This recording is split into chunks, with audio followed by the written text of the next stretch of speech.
Welcome to the Valhalla Filmcast, a show where normal guys talk about the films that they love. And here are your hosts, Bryce Thompson, Brian Hammond, and Cody Ryrie.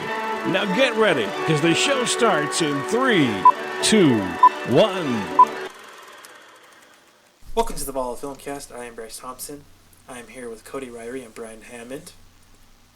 Howdy, Hello. howdy. Today, it's time for a weekly update. As usual, we hope that you've enjoyed us switching it to Wednesday to help kind of be more relevant. We figured out that we talk about stuff that gets released, and so it kind of ruins the surprise of the weekly update, even though there's not much surprise in the weekly update, but kind of makes it irrelevant. Fair enough. So, let's get started. Anything in trailers or new releases or coming up stuff? I watched a trailer called oh gosh, where did it go? The new Mel Gibson. Did you guys see that? Oh, I didn't know that. I saw the poster for it. I didn't see the Blood trailer. Father. That's what it's called. Oh, I was thinking of a different movie. I'll get to that in a second. Go ahead. Yeah, and it's about Mel Gibson plays this ex-con that reunites with his daughter that's being hunted by, drug killers. So it's kind of like Taken, or I don't know. But I'm always good for a good revenge movie, So it looked pretty good. Mel Gibson's acting in it, correct? Yeah, he is not Yeah. directing.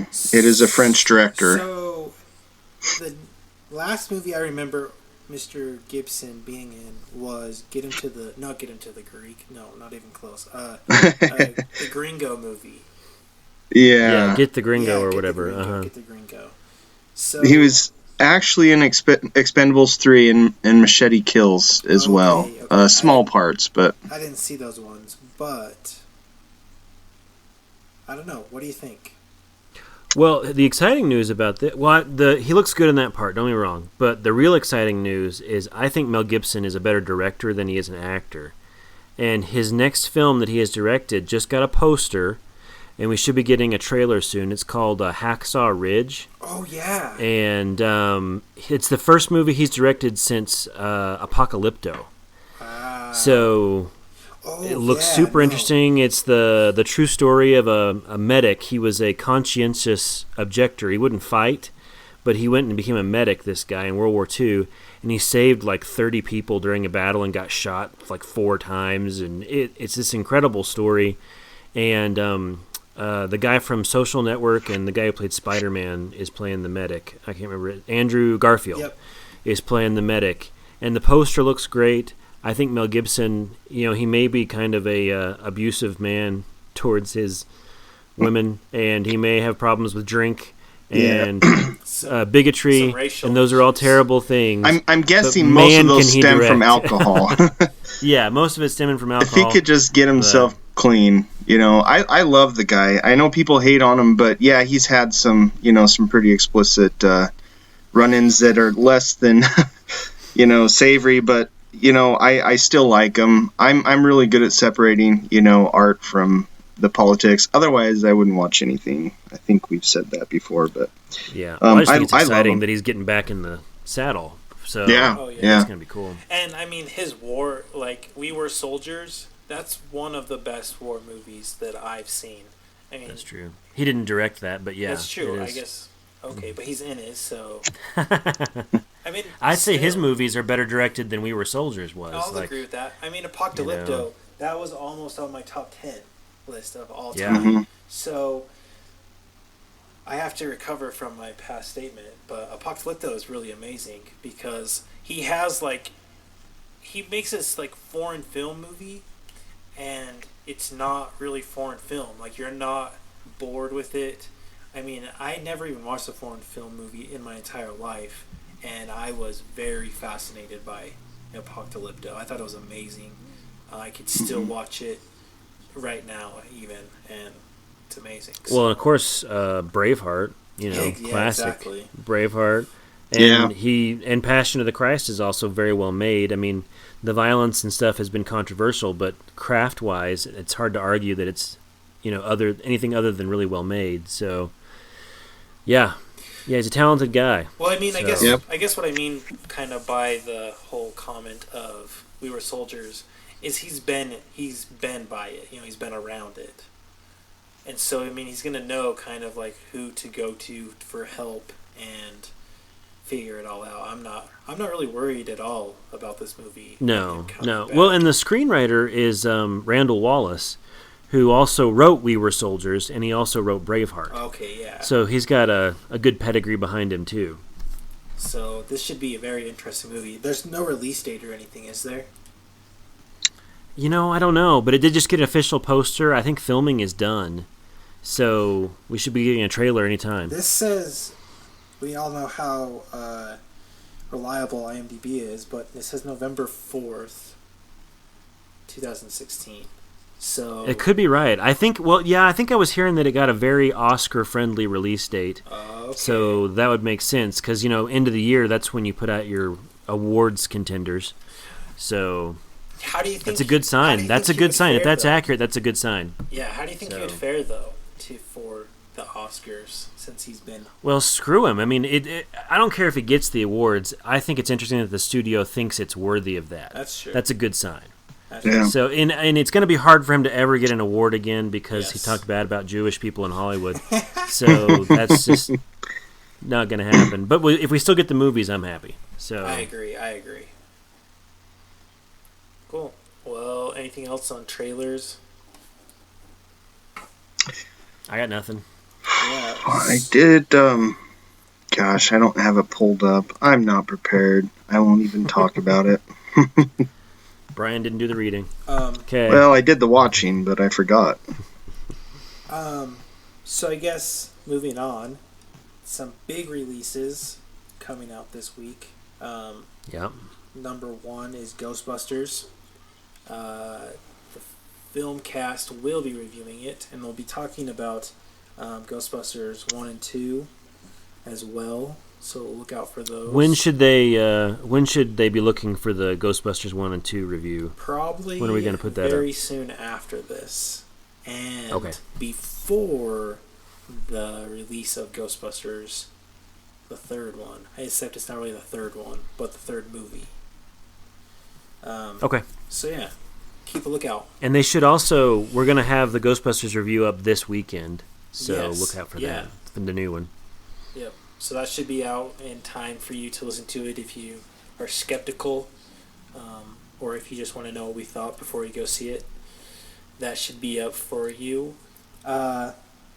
Some other big ones. The Infiltrator. It was released. I guess it gets released. Technically, its release date is tomorrow, on the 13th. So I guess Wednesday when you're listening to this, anyways. So, yeah. Most of these we're not going to be able to see here where we are located because everyone hates us. But Well, I say I'm going to bring up also, not this Friday, but next Friday, Star Trek Beyond. I don't know about Brian and Bryce, but I will be seeing that.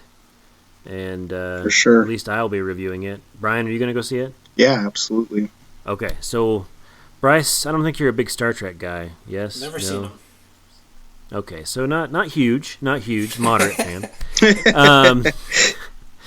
So at least Brian and I will be watching that one and giving you our thoughts as well. So Yes. Also, since we're talking about movies in the near future, Ice Age Collision Course is coming out the same weekend as Star Trek. So you probably don't want to look for a review here, but check elsewhere. Probably not going to see it at all. yeah, I've never seen an Ice Age movie. So Really? See, yeah, I saw them and I thought they were good, but now that I think about them, I feel like they're just bad. But I don't know. I feel like that's just me being. Yeah, rude. my family's liked them, but they are kids' films, so That's true. my kids are gonna like them. That makes sense. I sat through them, but man, what number is this? Like billion? They're becoming like The Land Before Time, you know? Yeah. Like 15, 16 of them or something. Yeah, but It's the crazy. Times are classics. Are they? Yes.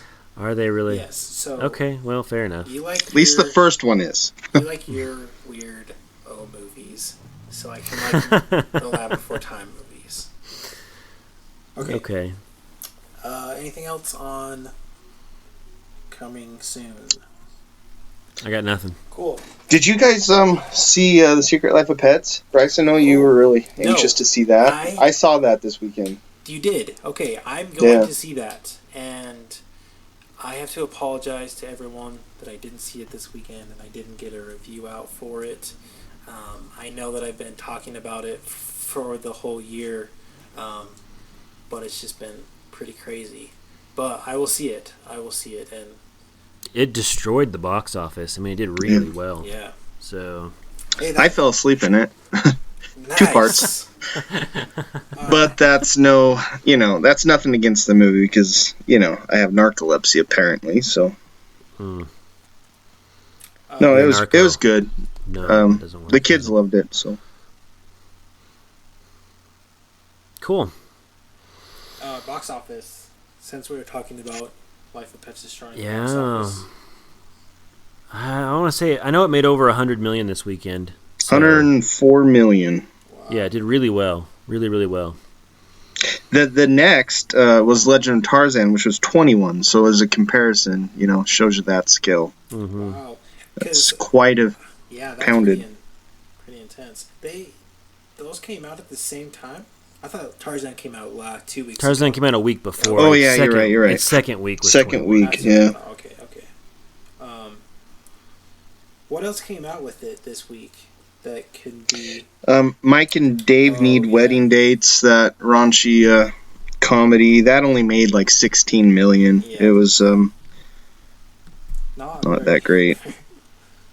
And then The Sultan came out. Yeah. And it made 2.4 million over the weekend. But So they're well on their way to make back their budget. How much did the Sultan 2.4. cost? Was it? Let's see, 700 million something. Whatever What? language that is, Indian, whatever the Indian currency is. Oh, I see. So we have the exchange rate going on there. Yeah. Okay. All So right. who knows?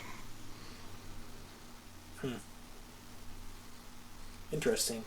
So yeah, Blu-ray releases. Anything on Pan's Labyrinth? No, because they don't release the next months, or they're like 4 months out. They don't release them officially until like the 15th of the month, Yeah. or around the Yeah, 15th. this Friday should. I'm hoping, crossing my fingers. So no like sneak peeks or hidden. Yeah, we gems? did get some cover art. Cody, did you see it? For Pan's Labyrinth? Yeah. Yeah. Got a couple weeks ago. Yeah, it was Okay. exciting. I was excited. I saw that. I think it was Olive Films was releasing 4K restoration Blu-rays of High Noon, which I don't care about, but it's a classic. So yeah, and Johnny Guitar, which is a little weird Western that I've heard a ton about, and I'm really interested in seeing. But it never got a DVD release, and now it's getting a 4K scan and a whatever else. So it's an exciting little weird movie. It's been on my list for a long time, so I'm excited to see it. Did you notice that the Howard's Inn, the Ivory Picture, is getting a new 4K restoration? So Criterion will be, Picking that up. yeah. Well, I don't know if they'll pick it up, but they'll be. And that reminds me. Sorry, my brain. I get excited. The extended version of Batman vs Superman: Dawn of Justice. Yes. Was released digitally. Yeah, I saw But that. the Blu-ray comes out next week. I went to a friend's house and watched it. The whole the thing? digital download, yeah. And I'm sure everybody who listens to this knows I was a fan of the theatrical version. I'm a bigger fan of the Wow. extended cut. Really? It made everything a lot more kind of resonant. A lot of questions I had were answered by things that should never have been cut out in the first place. A lot of really interesting Batman stuff that got cut out. I was sitting there going, why would you ever cut Batman stuff out? So, and I've heard a lot of people who did not like the film originally were fans of the extended cut. So I'm anxious to see it. I fall in that category. I mean, I didn't hate it, but you know, I'm excited to see. I wanted to see what was cut out. You know, to see if it made more sense. You know, it's substantial. It's like 31 minutes of footage. Wow. It's not a little bit here and a little bit there. Is it a lot more violent, Cody? No, it's not. It's one of those things I think that they may have pushed to get the R rating because of Deadpool and things like that. And also, people will give a movie a second chance. Excuse me, it seems if it gets an R rating, it's like, oh, it's hardcore Batman. So yeah, it still was very much PG-13, I think. Okay. Very interesting. So it was edited for time more than content, you think? Yeah, I mean, I guess the desert scene at the beginning is actually a lot better and more interesting and longer and makes a lot more sense, and also is a little more violent. And the scene when Batman takes down a bunch of bad guys towards the end is a little longer and more violent, but nothing graphic. You do get one F word, which you didn't get in the theatrical version. And also you get a fully naked Ben Affleck from the back, which you didn't get in the theatrical version. Hey, he's used to that, right? But I was going to say, I don't know why that would be rated R. That's, you know, that's just Who says the F word? The guy in the wheelchair says the F word. So I would highly recommend it. It makes it this kind of 3-hour epic, you know, crime, gods and men. I'm super excited about it. I can't wait to watch it again. It was really good. I really liked it. So an improvement on a movie I already liked. I really recommend it. You know, and that's saying a lot coming from you, Cody, because you're like the time Nazi. I mean, can we just be honest? And you hate movies that go long, and so if you're still engaged in it after 3 hours of, you know, that says something. So that is true. That is very true. Yeah, well, it just felt like it with all the things that were going on. It really needed 3 hours. I read one guy. He was a guy on off of Collider, I think, who hated the theatrical version. Saw it twice and hated it the worst the second time. Thought it was boring. Fell asleep almost. And then when he saw the 3-hour cut, he said it felt like a shorter movie to him because it made more sense. It gathered momentum better. So I'm trying to sell this because I really, really liked it, and I hope it redeems it in a lot of people's eyes because I think it's a worthy movie. So, cool. Well, anything else to talk about? Anything to bring up before we end this? Okay. That's it for me. Yeah, I think for me, I'm just excited for Carnival of Souls today. Got released and haven't picked it up yet. But do you have it, Cody? What was that? My wife's going out of town, so I'll have it soon. So. Cool. Well, this is the Ben of the Valhalla Filmcast. I am Bryce Thompson. I'm Brian Hammond. And I'm Cody Rowry. And we'll talk to you next time.